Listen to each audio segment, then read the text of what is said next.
Hello everybody, welcome back to my channel. My name is Neeks and I haven't filmed a booktube video in a little while, so it feels a little bit weird to do a sit down video. However, I'm very excited for this video because I'm going to be telling you all about my most anticipated reads for 2023.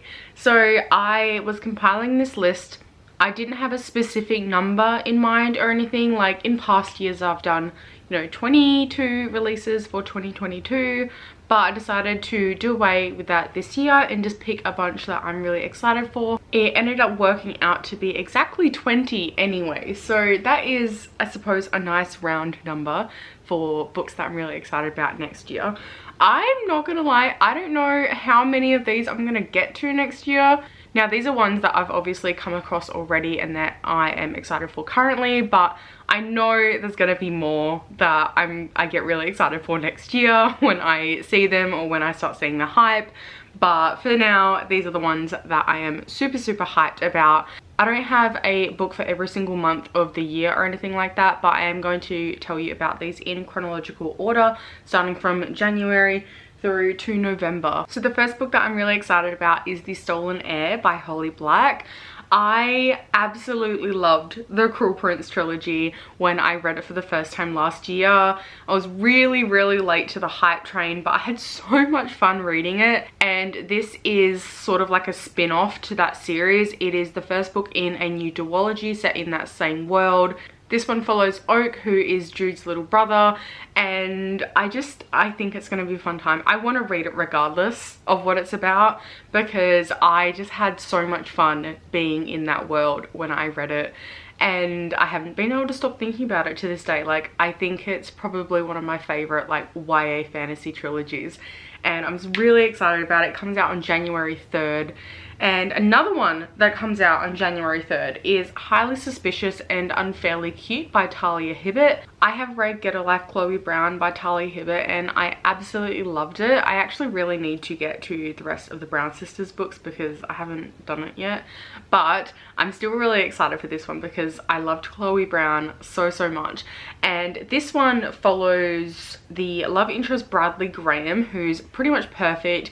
He's a star football player. He also has OCD, which he apparently manages pretty well, and he is in top of all of his classes except for the ones that he shares with his ex-best friend Celine. Celine is obsessed with conspiracy theories like UFOs and holiday overconsumption. Brad and Celine do not talk anymore, but one day they are forced to work together again, and I think it's sort of like a friends to enemies to friends to lovers. I can't think of the word, but I'm really excited for it and I think it sounds so much fun, and I really like Talia Hibbert's writing anyway, so I think it's going to be a good time. Then on the 10th of January we have a few more books coming out as well. The first one I'm going to talk about is A Liar, Dream, a Thief by Maria Dong. This one is a mystery thriller and I think it sounds really interesting. This is about Katrina, who's described as slightly unhinged and sort of like the black sheep of her family. She ends up developing a obsession with one of her co-workers named Kurt, and then eventually she ends up witnessing Kurt die by suicide, and she kind of unravels the past 3 years of what drove him to that and goes into a deep dive into his life over the past few years. It could be really emotional, but it could also just be really, like it describes, unhinged. I'm really interested to see where this goes because I feel like it could go in a few different directions, but I think it sounds really interesting, and apparently explores mental health a little bit as well, which I think is cool for a mystery thriller. Also coming out on the 10th of January we have Lost in the Moment and Found by Shauna Maguire. This is the 8th book in the Wayward Children series. Like, there's so many books at this point and I really love all of the ones that I've read so far. I really need to catch up on this series. I started catching up at the beginning of 2022 and I just haven't continued for whatever reason. Honestly, one of these books ends up on my anticipated list every single year. They are just as amazing rereading them than the first time I read them. Like, it is such a good series and I'm just really excited for this. On the 19th of January, we have God Killer by Hannah Kana coming out, and this is the first book in a brand new fantasy series. I'm not gonna lie, I've never heard of this author before, but as soon as I read the description and saw this cover, I'm obsessed. Like, I need to read it so badly, like right now. The description goes, kiss and kills gods for a living and she enjoys it. That is until she finds a god she cannot kill. Skedicus? I can't pronounce the word. God of white lies, who is connected to a little noble girl on the run. Illigast fought in the God War and helped purge the city of 1,000 shrines before laying down his sword. A mysterious request from the king sends him racing back to the city he destroyed. On the way, he meets a god killer, a little girl, and a littler god who cannot find out about his quest. I'm sold. Like, I don't know, like, I don't really have much to go by apart from the cover and the fact that there's like a quest and god killers and like a god war happening, but like, that's up my alley. Like, it just sounds so interesting to me and I'm so excited about it and I can't wait. On the 31st of January, we have Final Offer by Lauren Asher coming out, which is the third book in a trilogy.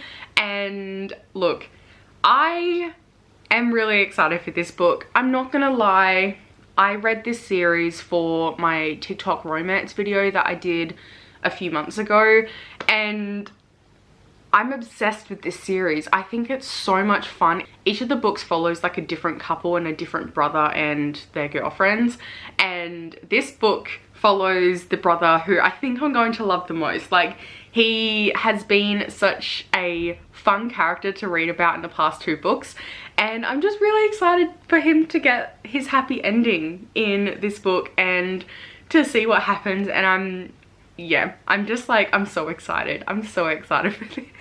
The final book I'm really excited for that comes out in January also comes out on the 31st, and that is Bad Cree by Jessica Johns. This is like a psychological horror book. This is about a woman named Mackenzie who has a dream where she has to fend off a bunch of birds and presumably crows as well. And it's a bit of a nightmare, and then she wakes up with a severed crow's head on her, and then it just kind of disappears. She only sees it for a brief moment. After that, Mackenzie starts having regular dreams of her family having really untimely deaths and of really horrible things happening to them, and she ends up going back to her hometown in order to try and prevent those deaths from happening. And it sounds very twisted, a little bit weird, which I'm into. I think it's going to be really good and I just love the sound of it. So that was January. That was the biggest month of releases that I have on this list. Next is February, which is the second biggest, and then it's all kind of like 1 or 2 books here and there. But February, on the 2nd, Heartstopper Volume 5 by Alice Oseman is apparently finally coming, and when I tell you I'm excited for this book, I'm also terrified in the same instance because it is the final Heartstopper volume. I've been reading these graphic novels since they came out. I love the TV show. I'm so excited to read this. I'm getting emotional just thinking about it, to be honest. Like, I don't know how I'm gonna cope knowing that there's no more Heartstopper volumes coming out. I could read this series forever and be quite content, to be honest. Like, it's just so cute and wholesome, and it makes me feel so happy inside for the most part. I mean, it's made me cry lots as well, but it makes me feel real giddy and happy. On the 14th of February, I'm really excited for Gone Like Yesterday by Janelle M. Williams. I think this is sort of like a literary fiction sort of novel, but it does describe in the synopsis as employing magical realism as well. So this follows 2 black women in America, Zara, who is a college prep coach, and Sammy, who is a teenage girl and budding activist who is about to go to college soon, and they are drawn to each other through the songs of gypsy moths. I don't know what gypsy moths are, I'm not gonna lie. It says these moths have been singing the songs of Zara's ancestors to her for years, so when Zara realizes that Sammy might be a moth person too, their paths become entwined. It explores race and identity and what it means to be found, and I really like how it sounds like it kind of blurs contemporary with that magical element as well, and I just think it sounds really beautiful. Like, when I read the synopsis, I'm not gonna lie, the cover doesn't necessarily do it for me. Maybe in person it'll be prettier, but this is not my favorite cover. However, the actual synopsis, I think it just sounds so amazing. We have another book that is a double update here, which also comes out on the 14th of February. This one is The Last Tale of the Flower Bride by Roshni Chokshi, and this is like a gothic horror fantasy sort of book, and I just think it sounds really amazing. I'm not gonna lie, it was mostly the cover. I've read, I think, 1 or 2 of her books before, and I love her writing so much. It is absolutely stunning. This is about a man who believed in fairy tales, who married a beautiful, mysterious woman named Indigo. He was a scholar of myths, and she was an heiress to a fortune. In exchange for Indigo's love, Maxwell is never allowed to pry into her past, and there's secrets going on. I don't know what secrets yet, but I just think it sounds really cool, and I feel like there could be lots of twists going on. Like I said, I love her writing anyway, so I have no doubt that I'll love the writing. I think it just sounds so good, and like a horror fantasy, I'm here for it. I think it's gonna be a good time. The next book I'm really excited for also comes out on the 14th. I don't know what I'm gonna do this month. I think I'm gonna have to wait, otherwise I'm gonna spend all my money and be broke. But the next book that comes out on the 14th is World Running Down by Al Hess. This one is a queer post-apocalyptic sci-fi novel, and it just sounds really intriguing, and like it has a really cool blend of social commentary as well as sci-fi and post-apocalyptic stuff. So it follows Valentine, who is a salvager in the future wastelands of Utah, who is wrestling with body dysphoria, and he dreams of earning enough money to afford citizenship in Salt Lake City, where the testosterone and the surgery he needs to transition is free. Then he ends up meeting Osric, who was once a powerful AI in Salt Lake City, but has been forced into an android body against his will and sent into the wasteland to offer Valentine a job on behalf of his new employer. I feel like having a transgender character wanting to go to this kind of utopia where he can get free healthcare and finally transition, him meeting and falling in love with someone who was forced into a body they didn't want to be in, I feel like that's gonna come up with some really interesting discussions, have some really cool kind of parallels possibly to each other. I think it's going to be really interesting, and I can't say I'm not intrigued. Okay, sorry about the lighting changes, by the way. It's starting to get not dark, but a little bit less bright in here. In March, there's a couple of books that I'm really excited for. The first one being Feed Them Silence by Lee Mandello, which comes out on the 14th of March. This one is a sci-fi horror sort of book and follows Dr. Sean, who wants to be in kind with one of the world's last remaining wolves. While she's pursuing that, she ends up fulfilling her dream, and she can turn into a wolf, I think is what I'm gathering from the synopsis. It sounds very bizarre, and obviously she loses her friendships and her relationships along the way, and her obsession starts getting a little bit out of control, and it sounds so fucked up, and I'm really intrigued. Like, I want to read it so bad. The next book I'm really excited for is Hello Beautiful by Anne Napolitano, and this one comes out on the 28th of March. This one is a literary contemporary fiction, and it sounds like it's going to be really beautiful and lyrical. It is about William, who grew up in a house silenced by tragedy, where his parents could hardly bear to look at him, much less love him. He ends up getting a scholarship to college, where he meets Julia, who is a spirited and ambitious young woman who surprises William with her appreciation of his quiet steadiness. with Julia comes her family. She's inseparable from her 3 younger sisters, Sylvia, Cecilia, and Emmeline. But then something from William's past ends up kind of shaking things up a little bit and affects her family and her family dynamic with her sisters as well, despite being so close to them. And I'm just really intrigued. I feel like it's going to be quite emotional. It's not Little Women, but the idea of like a big family of sisters, it just reminds me of Little Women, and I love Little Women. I mean, it's probably nothing like that, but regardless, I think it sounds absolutely gorgeous. I'm obsessed with the cover. I feel like this cover type has been done to death, but also I don't care because I love them so much. April has a book that is coming out that I know is probably going to be on so many people's most anticipated lists, but I'm adding it here as well because fuck it, I'm excited. And that is Happy Place by Emily Henry. I read an Emily Henry novel for the first time this year and I'm obsessed. I love it. I love it so much. I loved Book Lovers. It was one of my favorites and might be one of my favorites for the year. I haven't decided yet. Stay tuned for a later video.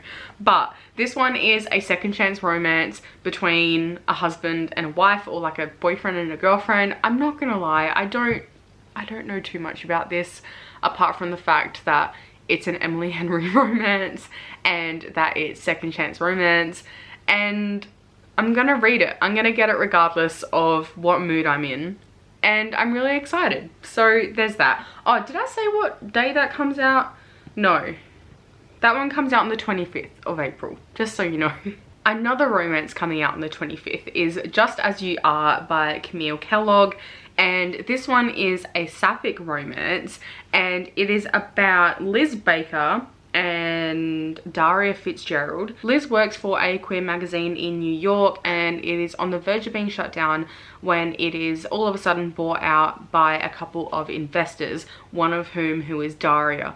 And so Daria ends up becoming Liz's boss and makes all of these changes, and honestly Daria doesn't sound very pleasant by the sounds of things. I feel like I would probably hate her, but I am still very much intrigued. It sounds really promising. It explores gender identity and queer presentation as well, and I just think it's going to be like a really great romance, and I'm really excited for it. Next up, on the 25th of May, we have Yellow Face by R.F. Kuang coming out, which I am so excited for. Again, I discovered R.F. Kuang's writing for the first time this year by reading Babel, and it is exactly what I love. I absolutely adored it so much, and this is a contemporary coming from her, so I'm very curious. This one is about a white author who steals from her friend's manuscript. It apparently explores how racism and white privilege are so prevalent in the publishing industry and how minorities are treated in publishing, like as checkboxes. I'm not going to assume anything because obviously I haven't read the book yet and it hasn't come out, but I'm really curious to see because obviously R.F. Kuang is a woman of color in the publishing industry in America, and maybe she's speaking a little bit from experience here. Who knows? I'm very intrigued, and I still need to read The Poppy War, but honestly after Babel I think I will read anything that this woman writes because I'm obsessed with R.F. Kuang's writing. August I am also particularly excited for because on the 1st of August we have a brand new novel by Elizabeth Acevedo, who is one of my favorite authors. I have rated everything she has written 5 out of 5 stars. I absolutely love her YA stuff. Her prose is just absolutely incredible, and Family Law is her adult debut, and I'm really excited. I was gonna read it regardless because it's Elizabeth Acevedo, but I'm really excited to see what she does without the boundaries of YA. I'm not gonna lie, I don't know much about this novel at all. I just saw Elizabeth Acevedo was coming out with a new novel and I was like, yeah, I'm gonna read it, obviously, because like I said, I've loved every single one of her books so far. All I know is that it is a multi-generational novel. It follows the women in a Dominican American family over past and present, and one of the women in the family, I believe, can see the future as well, and I don't need any more than that. Coming out on the 8th of August is Looking Glass Sound by Katrina Ward, and this one is a psychological horror. It begins in a cottage overlooking the Maine coast,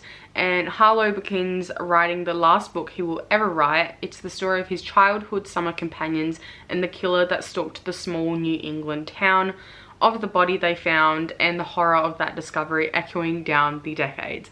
And I'm just really intrigued. I think it sounds really, really cool. And I think the more he writes, the more his memory starts to blur and he starts losing his grip on reality a little bit. And I think it just sounds so cool. And I think the cover's really cool. I think it's really intriguing, and I think it's gonna be a scary time. I think it's gonna be good. My battery is dying, so let me just quickly change that and I will be right back. Sorry, I'm back. My battery is charged. The last book that I'm really excited for that comes out on the 29th of August is The Vampires of El Norte by Isabel Canas. And I believe this is the author who wrote The Hacienda, and I haven't read that yet, but I have heard nothing but rave reviews and I really want to get my hands on it. I just haven't been able to yet. This one is described as a supernatural western, which I'm not gonna lie, normally when I hear western, I don't think, wow, I want to read that straight away. But this one, it just sounds really cool, very intriguing, and considering I've heard so many good things from the author, I think I'm hyped for it. Like, I'm really excited for it. So this one is about Nana, who is a daughter of a rancher in the 1840s in Mexico. Something really sinister is lurking around their ranch at nighttime, who is draining men of their blood. This same thing also attacked Nana 9 years ago, and believing Nana is dead, Nestor has been on the run from his grief ever since, moving from ranch to ranch. Then when the US attacks Mexico in 1846, Nana and Nestor are brought abruptly together on the road to war. The mixed and complicated feelings that they have at seeing each other again is kind of overshadowed by the bloodthirsty vampires. I think it sounds really intriguing. Hopefully by then I will have read The Hacienda, because I really, really want to read that still, and I've heard really good things, and so hopefully I'll get a taste for the author's writing and I'll enjoy it. But regardless, like, I'm hyped for this. I love a vampire novel, I love a historical fiction novel, and the two of these combined outweigh the fact that I am not interested in westerns. The final book that I'm going to be talking about today comes out on the 7th of November. This is the third book in, I suppose, like the romance trilogy by Ashley Herring Blake. This one is in the same universe as Delilah Green Doesn't Care, which, if any of you watched my vlogs from earlier this year, you will know that I was fucking obsessed with this book. Like, Delilah Green Doesn't Care, like, took me for a ride and I loved every second. And this one is called Iris Kelly Doesn't Date. I'm very intrigued because it explores one of the best friends in the best friend group that is explored in Delilah Green Doesn't Care. This sounds really convoluted, but if you've read the first book, you'll know what I mean. It just follows a different set of characters. I'm just excited for this in general. I'm really, really enjoying romances that have different characters in each of the books, which isn't something I thought I would say. Like 10 years ago, I would never say that, because I feel like I would get really attached to like one or two characters, or like the main couple, and then I would only want to read about them. But I've been really enjoying like learning about like a whole friend group, and I think it's really, really fun. So I'm very excited for that one, and I cannot wait for it to come out. I can't wait for the cover reveal even, like, yeah. Alright, that is it for this video. Thank you so much for watching. If you got this far, leave a little mushroom emoji down below, and let me know 1 or 2 anticipated reads that you have for next year, and we can chat about it, because I'm excited to see what everybody else is looking forward to. But yeah, I'm really excited for another great, hopefully great reading year next year. But yeah, if you enjoyed this video, please leave a thumbs up and subscribe to my channel if you'd like to as well. It would really help me out. But thank you so much for watching. Take care of yourselves, and I'll see you all next time. Bye.